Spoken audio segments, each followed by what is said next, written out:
Mid term का exam conduct होने वाला है और एक बात को ध्यान से सुनना, मिड टर्म का एग्जाम एक्चुअल में आपका हार्ड आएगा। इसे सुन करके काफ़ी बच्चे सोच रहे होंगे कि यार ये तो ऐसी कहने की बात है। सुनना मेरी बात को, आपके साल भर के अंदर कितने एग्जाम कंडक्ट होते हैं? एक होता है यूटी, एक होता है मिड टर्म का एग्जाम, एक होता है पीरियोडिक 1, पीरियोडिक 2 और एनुअल का एग्जाम। किसी किसी में एक ही पीरियोडिक कंडक्ट होता है। तो टोटल मिला करके आपके कम से कम 4 पेपर तो गारंटी होते हैं।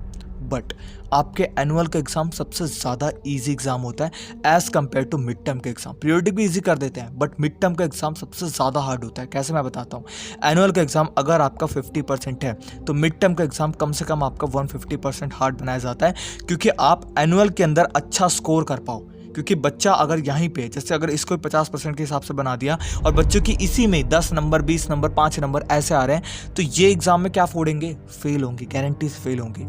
इसलिए आपके इस एग्जाम को हार्ड बनाने की कोशिश करी जाती है। अब इससे बचने का क्या तरीका है? सबसे पहला, मैंने सारे के सारे इंपॉर्टेंट क्वेश्चन डाले के, नहीं देखे ना, नहीं देखे। 12th के मैथ वैथ बायोलॉजी सब चीज़ के डल चुके हैं, हर एक स्ट्रीम के, 11th के 10th के सब डल चुके हैं। नीचे डिस्क्रिप्शन में लिंक है, वहां से जाकर के देख सकते हो। दूसरी बात, अब मैं तुम्हें स्ट्रेटजी देने वाला हूँ, प्लीज इस स्ट्रेटजी को ध्यान से सुनना। सबसे पहली बात, जो तुम्हारे चैप्टर्स कंप्लीट हो गए, कुछ ना कुछ तो कंप्लीट करा होगा, तो जो चैप्टर्स तुम्हारे कंप्लीट हो गए पहले उनको लिखो, कुछ ना कुछ तो पढ़ा होगा ना।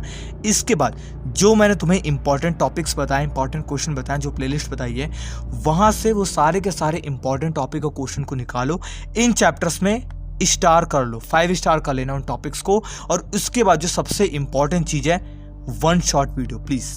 मैं जानता हूं तुम में से काफी बंदे कहेंगे भाई मेरे चैप्टर कंप्लीट है, मैं नहीं देखूंगा, मैं कुछ नहीं। सुनो, 1 शॉर्ट वीडियो को तुम्हें उठाना है, उसको देखना है, फिर देखना तुम्हारे बहुत सारे ऐसे टॉपिक निकलेंगे जो तुम्हें अच्छे से नहीं समझ में आएंगे। तुम्हें लगा कि यार बे ये टॉपिक बचा हुआ है, ये टॉपिक बचा है, भैया ये तो याद ही नहीं। बहुत सारे ऐसे टॉपिक निकलेंगे, तो 1 शॉर्ट वीडियो को देखो। और जब तुम्हारे इंपॉर्टेंट टॉपिक, ये वाले टॉपिक जो मैंने तुम्हें बता रखे, ये टॉपिक जब आएंगे सामने ना, इनको अल्ट्रा फोकस के साथ कंप्लीट करने की कोशिश करना। और इसके अंदर मैं एक और चीज़ को ऐड करूंगा, जो होता है तुम्हारे असेसमेंट रीजन, केस बेस्ड और जो तुम्हारे एक्स्ट्रा टाइप के क्वेश्चन होते हैं, इन क्वेश्चन को टैकल करने के लिए एक सबसे बेस्ट बुक है क्लास 10 के बच्चों की, PW की, ये क्वेश्चन बैंक और कॉन्सेप्ट बैंक। क्वेश्चन बैंक भी है, कॉन्सेप्ट भी इसके अंदर समझाए जाते हैं आपको, असेसमेंट रीजन, केस बेस्ड और जितने टाइप के प्रीवियस ईयर में इंक्लूडेड है, हर चैप्टर वाइज आपको अलग अलग बेस्ट क्वेश्चन मिल जाते हैं जो आपके एक्चुअल में बहुत काम आएंगे हाफ ईयरली के अंदर। तो बाय करना चाहते हो, नीचे डिस्क्रिप्शन में लिंक होगा, TOU 150 लिख दोगे, 150 रुपये का और डिस्काउंट है। इसके बाद इसी के अंदर इंक्लूड करो तुम्हें स्ट्रैटेजी में सबसे इंपॉर्टेंट चीज़ है, जो NCERT बुक है।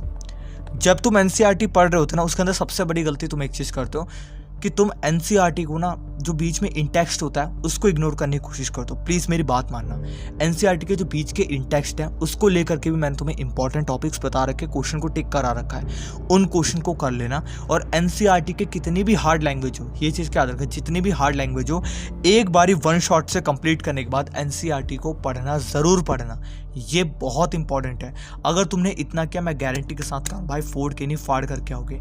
अब इसके बाद जैसे तुमने सब चीज़ पढ़ ली, कर लिया, इसके बाद जो तुम्हारा रिवीजन वाला पार्ट होता है, अब रिवाइज कैसे करोगे? देखो, रिवाइज करने के लिए सबसे इंपॉर्टेंट चीज़ कहूँगा, हर एक चैप्टर के बाद कम से कम बता रहा हूँ, कुछ ऐसे क्वेश्चन होते हैं जो तुम्हारे एक्चुअल में इंपॉर्टेंट होते हैं, उन क्वेश्चन को टिक कर लो। हाँ, जो मैंने इंपॉर्टेंट करा वो तो टिक करोगे, लेकिन जैसे मान लो मैंने तुम्हें टिक कराया कि क्वेश्चन नंबर 1 करना है। अब क्वेश्चन नंबर 1 में हो सकता है मैथ्स का है, तो उसके अंदर बहुत सारे पार्ट हो, तो सारे पार्ट तो एक बार कर रहे हो, लेकिन जब तुम उसको सेकंड टाइम करोगे, उस टाइम पे सारे पार्ट को नहीं करना, खुद से टिक कर लो कि ये बहुत अल्ट्रा हार्ड है, इसके अंदर मेरे सारे कॉन्सेप्ट कंप्लीट हो जाएंगे, तो उन क्वेश्चन को तुम सेकंड टाइम पे करोगे। ये चीज़ का वादा करना पड़ेगा। इसके बाद अपनी एक मिस्टेक बुक को बनाओ।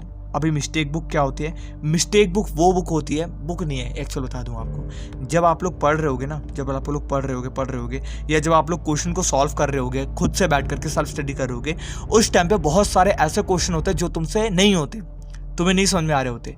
उस टाइम पे इस बुक का यूज़ करना है। कैसे करना है मैं बताता हूँ। उस टाइम पे क्या करोगे ना, जैसे तुम्हारा ये क्वेश्चन हुआ, क्वेश्चन करा सॉल्यूशन, यहाँ पे लिख दोगे यार इस क्वेश्चन के अंदर मुझसे ये गलती हो गई थी। अगर गलत हो जाता है क्वेश्चन, ये गलती हो गई थी, उसी के साइड में लिख दो ये गलती हो गई थी।